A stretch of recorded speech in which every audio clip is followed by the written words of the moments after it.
Vamos iniciar agora a correção da questão 12 desse exame de suficiência. É uma questão que está trabalhando DFC pelo método indireto. Então, uma questão interessante, acompanhe comigo a leitura. Uma sociedade empresária, após conciliação das contas constantes de seu balanço patrimonial e da demonstração do resultado do exercício, relativas ao exercício social de 2017, apurou as seguintes informações necessárias à elaboração da DFC. E aí trouxe aqui uma tabela com contas patrimoniais e contas de resultado. A gente já vai analisar essa tabela um pouquinho melhor. Chamo sua atenção aqui, ó, para o lucro líquido do exercício. Daqui a pouquinho eu te explico por quê. Antes, vamos identificar o que a questão quer.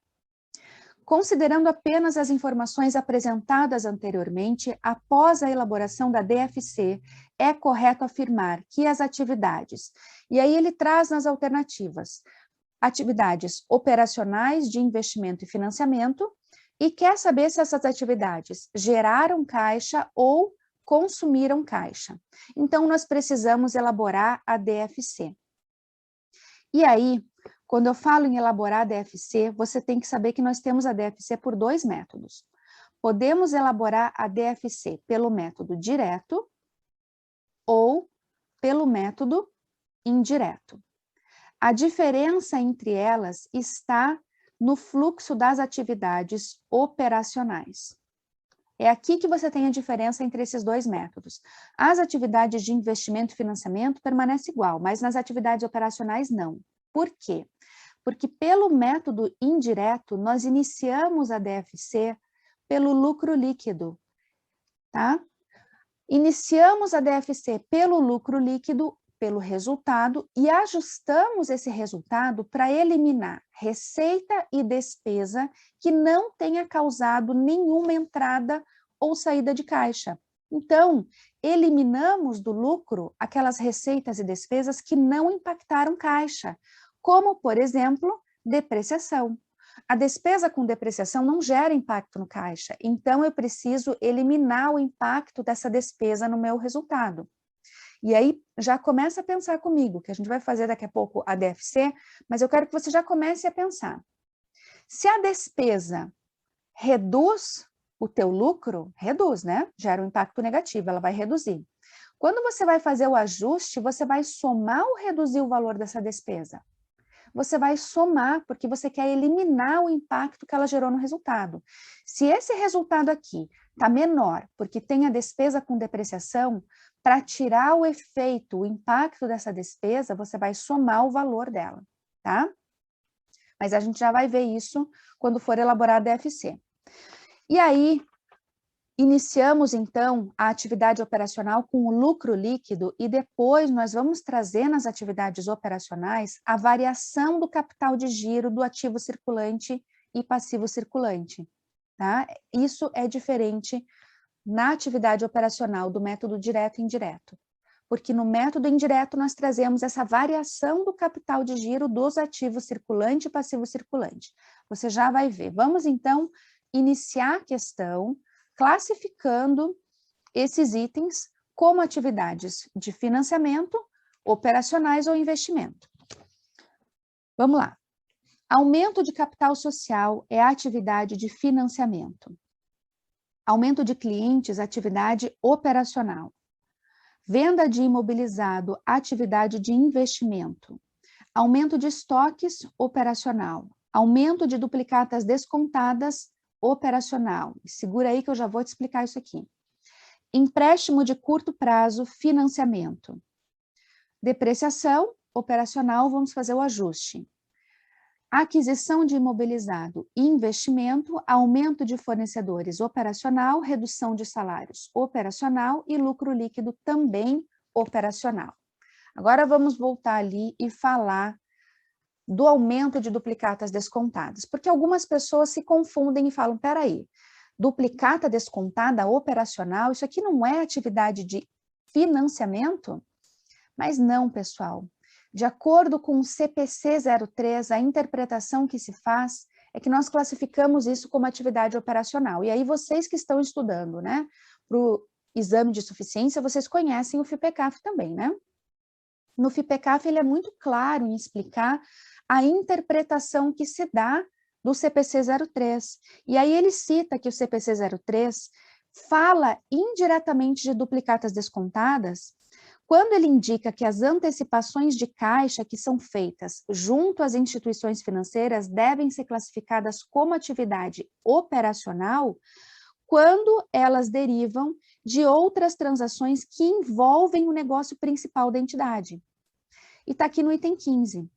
Veja, atividade operacional, então, tem que ter relação com o negócio principal da empresa. Se essas antecipações ocorrerem derivadas de transações que tenham relação com a atividade principal, tem que ser atividade operacional. E aí pensa comigo, o que é uma duplicata descontada? Não é uma antecipação de duplicatas a receber? Sim. Se há uma antecipação de duplicatas a receber, é uma antecipação relacionada com o fluxo operacional, com duplicatas a receber, com clientes, tá? Por essa razão, nós classificamos como atividade operacional aqui na DFC. Compreenderam, então? Não vão mais errar, essa questão de duplicata descontada é atividade operacional.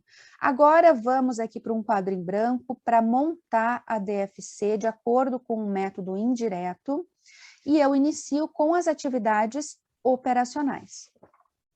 Então veja aqui, ó. Iniciamos a nossa DFC das atividades operacionais com o lucro líquido, faço o ajuste e chego no meu lucro líquido ajustado. Veja que eu somei o valor da despesa com depreciação, certo? Somei porque, como eu expliquei para você mais no início da questão, gera um impacto negativo no teu resultado, então nós precisamos eliminar esse efeito. E aí eu trouxe as variações que ocorreram aqui, tá? Aumento de clientes, aumento de estoques. O que você precisa entender quando nós falamos do método indireto? Perceba que você tem aí, ó, algumas contas do ativo que aumentaram no decorrer do tempo e outras que reduziram. O mesmo para o passivo. Algumas contas aumentaram e outras reduziram. Você tem que entender qual é o impacto que essas variações que ocorrem no período geram. Eu vou te explicar simplificadamente aqui para você entender. Vamos supor que em um exercício você tinha 30 mil reais para receber de clientes. No exercício seguinte, esse valor caiu para 10 mil reais. Gerou uma redução no seu ativo, certo? Pensa comigo. Valores a receber de clientes, duplicatas a receber são os valores que você tem a receber. Se esse saldo reduziu, o que significa? Significa que os clientes pagaram. E se os clientes pagaram, gera um impacto positivo no teu caixa, certo? Então, sempre sob o ponto de vista do caixa, redução do ativo vai gerar um impacto positivo nas tuas atividades operacionais. O inverso ocorre quando o ativo aumenta. O que você tem que entender? Venda a prazo, aumento de clientes, ele gera um impacto desfavorável para o teu caixa, porque você deixa de receber à vista para receber a prazo. O mesmo quando ocorre aumento de estoques, significa que você deixou de vender. Então, o aumento no teu estoque, ele vai impactar lá na frente, vai ser positivo, vai ajudar o caixa lá na frente, mas no momento, ainda não, porque a empresa não vendeu. O dinheiro está ali, parado em estoque, tá?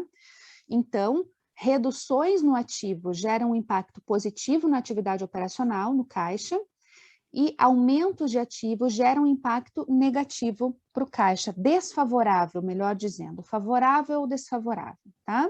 Vamos falar agora do passivo. Pensa comigo, fornecedores. Você tinha 50 mil reais em um exercício para pagar em fornecedores. No exercício seguinte, esse valor caiu para 20 mil reais. Essa redução de valores a pagar, qual é o impacto que gera no caixa? O que significa? Bom, se você tinha 50 mil reais para pagar e hoje você tem 20, significa que você pagou, certo? Então, saiu o dinheiro do teu caixa. A redução do passivo gera um impacto desfavorável para o teu caixa. E o inverso é que um aumento do teu passivo gera um impacto positivo no caixa. Então, compra a prazo, quando aumenta aqui valores a pagar, é positivo. Por quê? Porque deixou de sair dinheiro do caixa. Não saiu dinheiro do caixa. Então, ele gera um impacto positivo para o teu caixa, Tá? Esse é o raciocínio dessa movimentação que acontece nas atividades operacionais. Aí nós vamos somar, a partir do lucro líquido ajustado, somar e reduzir os valores e chegamos em uma atividade operacional de R$ 1.300 negativo. O que isso significa? Significa que as atividades operacionais consumiram caixa, tá? Elas não geraram caixa, elas consumiram. Tudo bem? Vamos agora, então, para as atividades de investimento. Aqui nas atividades de investimento, nós temos venda de imobilizado e aquisição de imobilizado. Aqui ele passa a ser igual ao método direto. Venda de imobilizado gera um impacto positivo no teu caixa, porque se vendeu, entrou dinheiro. Aquisição negativo, saiu dinheiro do caixa e temos uma atividade de investimento com um saldo final de 19.500 negativo, o que significa que essa atividade também consumiu caixa. Tá? E, por fim, as atividades de financiamento. Nas atividades de financiamento, nós temos aumento de capital social, positivo, e empréstimos de curto prazo, também aumentam o saldo de caixa. Fechamos a atividade de financiamento com 49 mil positivo, o que significa que essa atividade gerou caixa.